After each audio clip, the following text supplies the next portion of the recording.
இது மாதிரி கொஞ்சம் அப்புறம் சாதத்தோடு சேர்ந்து வந்துடும். அதெல்லாம் ரொம்ப வேகணும்னு இல்லை, கொஞ்சம் சாப்பிட்டாங்கன்னே தயிர் வச்சுருந்தோம் இல்லையா, ஒரு கப்பு தயிர், அதோட ஒரு கப்பு தண்ணி விட்டு இது மாதிரி கடைஞ்சி அதை இதில் விடுங்க.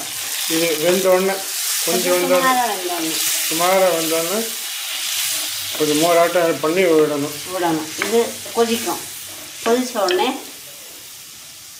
கொதிக்கலையே இன்னும், உடனே விட்டோடனே கொதிக்குமாங்க.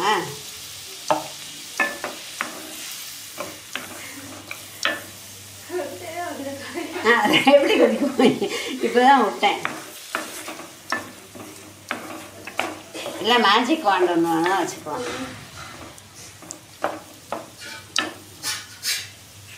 கொஞ்சம் குதிக்கணும். இல்லைன்னா அரிசி அப்புறம்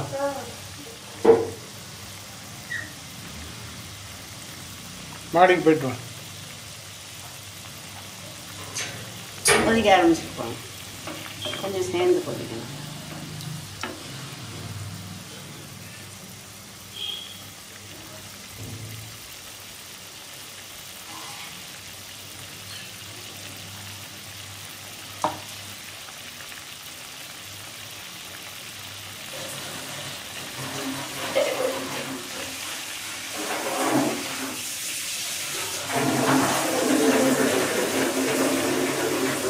இப்போ இந்த ஊற வச்சுருக்கோம் இல்லையா அரிசி, அதை இதில் போடணும். எத்தனை நிமிஷம் ஊற வச்சுருக்கேன்? ஒரு 10 நிமிஷம். 10 நிமிஷம்.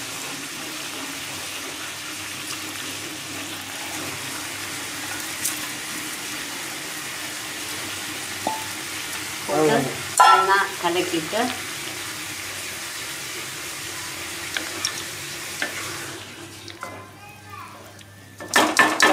சிம்மில் வச்சு ஒரு 15 நிமிஷம் நீங்கள் திறந்து பார்த்துக்கலாம் வெந்திருக்கான்னு. சிம்மில் வச்சு 15 நிமிஷம் ஆனோடனே நல்லா புலாவ் ஆகிடும்.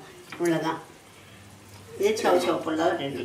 சௌசௌ புலாவ் ரெடி பண்ணி பாருங்க. இதை வச்சு 15 மினிட்ஸ் சிம்மில் வச்சு வேக வச்சுட்டு திறந்து பார்த்தோன்னா நல்லா வெந்திருக்கும். அதுக்கப்புறம் உப்பு தேவையான உப்பு கொஞ்சம் போட்டு மேலே கொத்தமல்லி தூவி டெக்கரேட் பண்ணணும். அவ்வளோதான். ஆனால் உடனே வேணால் காமிக்கிறேன். சௌசௌ புலாவ் ரெடி பண்ணி பாருங்கள்.